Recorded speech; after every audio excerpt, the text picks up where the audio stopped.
Good morning, Zio here. Today, that day again, it's our Sunday gaming roundup where we go through the topics of the week and then a little something else. Something extra, something else, something like that. And sometimes we don't always do the extra because we had it or we don't have the time, but I still want to go through the things we talked about this week. So, with all that, let's get into it, shall we?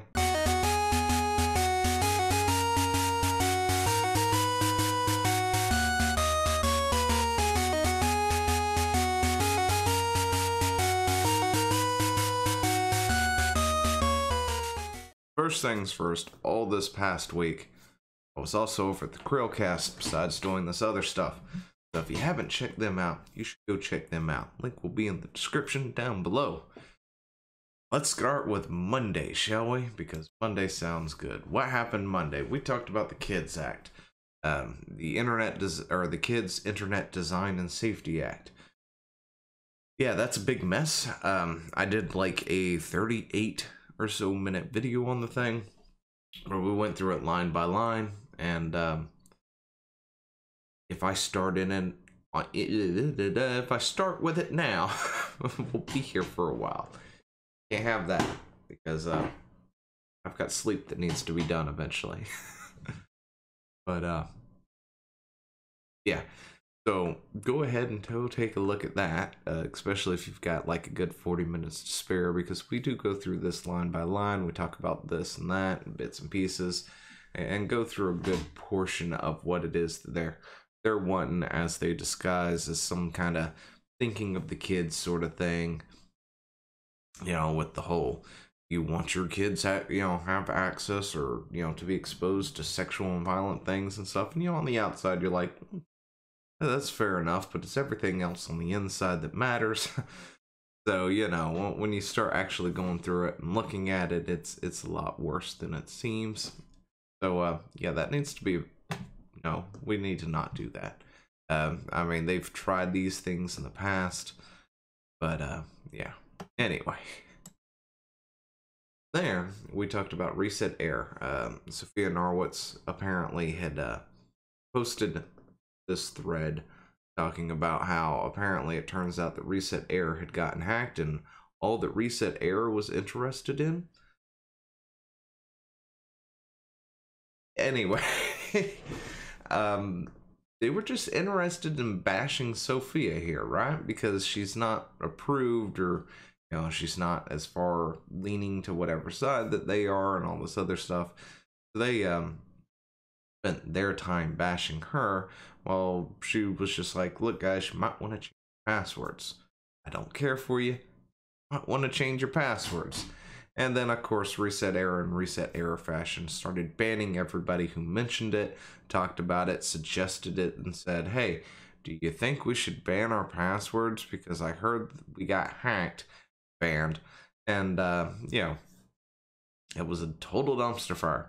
I have no idea what actually happened. I'm not on ResetEra, so I didn't get hacked, which is lovely.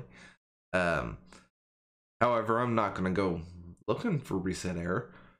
Take a look and see what, is actually happening on the forums. I'm sure if it was burning, I would know about it at this point, and then I would go take a look. But, it's still standing. They're still there. They're idiots.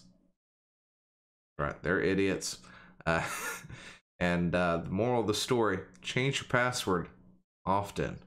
Like, not every day often, but at least every 3 months. Come on. Have some common sense there. I say it's common sense, but it may not be actually common password. I just come from personal experience and protocols from the Air Force and other things that you should change every so often. So, but yeah, that's the moral of the story. Then we talked about the possible cancellation of E3. At this time, it hadn't actually been announced. I think this was Wednesday, Super Wednesday morning at like 3 a.m. At that point in time, it had just came out, I think, day prior at 7 or something that night. And they were talking about E3 possibly being canceled. And we talked about that. Oh gosh. And I need my coffee, guys. I need my coffee. I don't have my coffee. don't have coffee? Oh, that's right, because the coffee maker was messed up for some reason. Oh, I need to go buy a coffee maker. No. I just need to clean it up and fix it. Okay. Anyway, then we talked about E3 actually getting canceled later that morning. I think at around 10 or something, 11, it finally broke that E3 itself was going to be canceled, and they cited what we talked about on Wednesday with the the certain virus thing that's floating about and stuff. Yeah, that as well as what it actually could mean for E3, how things may happen, and what personally I think might actually be the case, because come on, you lost two people, or well, you lost one person and a business and several other businesses before E3, especially the loss of I Am 8-Bit.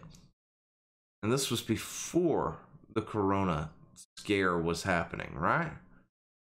Dang it, I said that out loud, didn't I? Anyway, the virus scare was a thing. So, leads me to believe that it could be something else, Something else all entirely, and right now we don't know what it is. It could be anything. But I bet it's really interesting. I bet it's really interesting, to be honest. Like, what kind of scandal do they got going on? I mean, it's not like it was bad enough for them to leak everybody's personal informations or anything like that. But anyway, that happened last year or something. So, and then we talked about Google Stadia. Yeah, this was fun. But yeah, we talked about Google Stadia, which also I've got something else to talk about when it comes to Google Stadia now. Just not sure when I'm gonna do that, or if I even get around to it. I may forget all about it. But apparently a couple of developers came out, or a couple, three, something like that. Some indie devs and stuff came out and talked about Google Stadia, right? And they were talking about why Stadia doesn't have a plethora of games that other places might have already. Why they're still sitting at 28, and they don't have indie devs breaking down their doors and stuff trying to get in like they would be on Epic or Steam or wherever else. Because reason for it.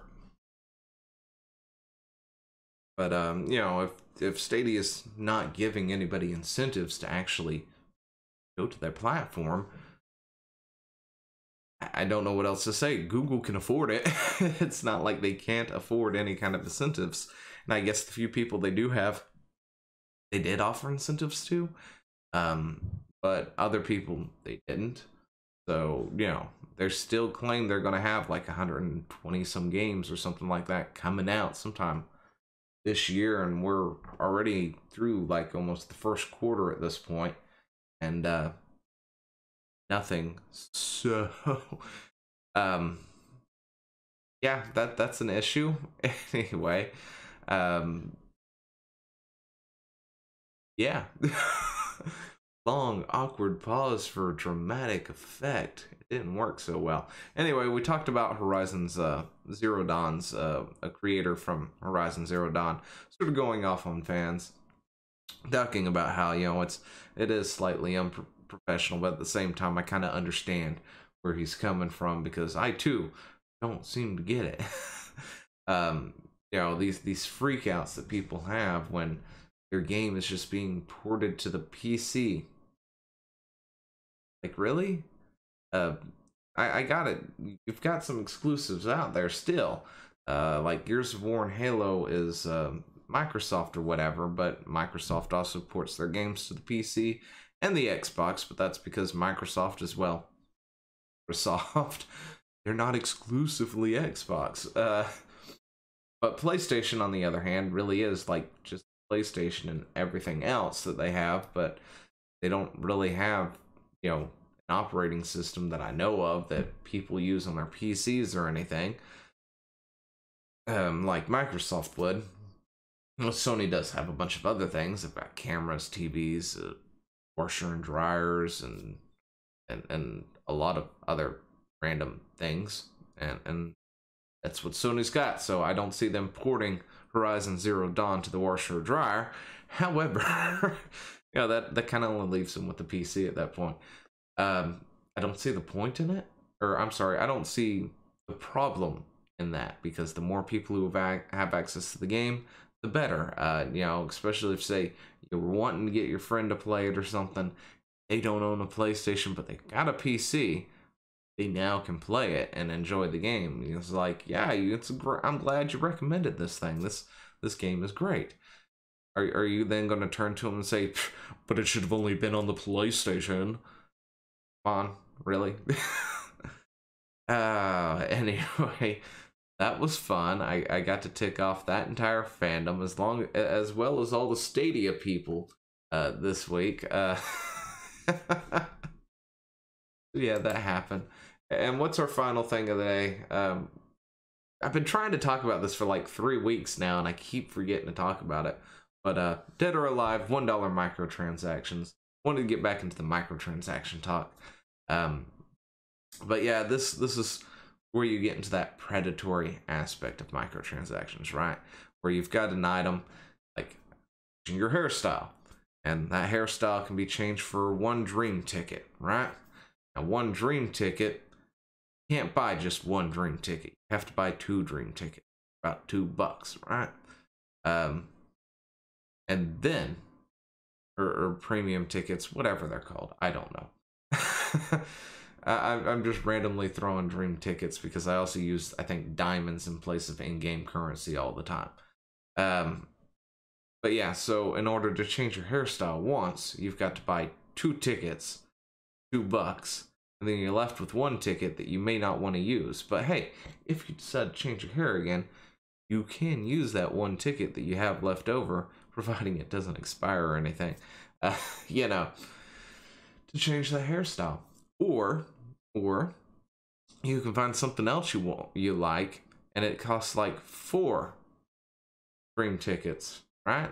4 dream tickets means then you have to buy a pack of 2 and another pack of 2. You're still left with 1. Anyway, the whole point to that exercise for a split second was that's predatory. I hate those kind of microtransactions. It's like when they do a sell on their microtransaction store and they're using diamonds or whatever, and normally the equivalence of whatever it is that you'd buy is like 20 something or $30 for a skin, and super high, right? And then it goes on sale, and it drops down from like 25,000 diamonds or whatever to I don't know, 1,100 or something like that. 1100, and it drops to that price. But the minimum price of diamonds that you could actually purchase in the game cap at 10,000. You can't actually get that extra 1,000 that you need to purchase the item without, I don't know, rebuying that 10,000 pack. And then that 10,000 pack, of course, costed like $9.99 and all that good jazz. So you're paying essentially $20 anyway, then purchase a skin that is on sale for half its price almost. And you're still getting ripped off regardless. Hate that stuff. Anyway, Dead or Alive, of course, has more microtransactions than anything. Well, not anything, but they're not exactly well known for being consumer friendly when it comes to their microtransactions. So I'm not really surprised. But I hate that stuff. I just wanted to tell y'all about it for a second. Anyway, that's where I'm going to leave it. Let me know what you think about everything down below. All links to everything we discussed this week also down below, regardless of whether you're on BitChute or the other place, YouTube. And you can follow me on Twitter if you really want to. I will talk to y'all later. See ya. Hey, thanks for watching. Don't forget to leave a comment, smash that like button, and always subscribe for more And of course, there are other videos floating around somewhere on the screen, so click one of those and see if you can find something that suits your fancy. Till then, I'll see you later. Bye.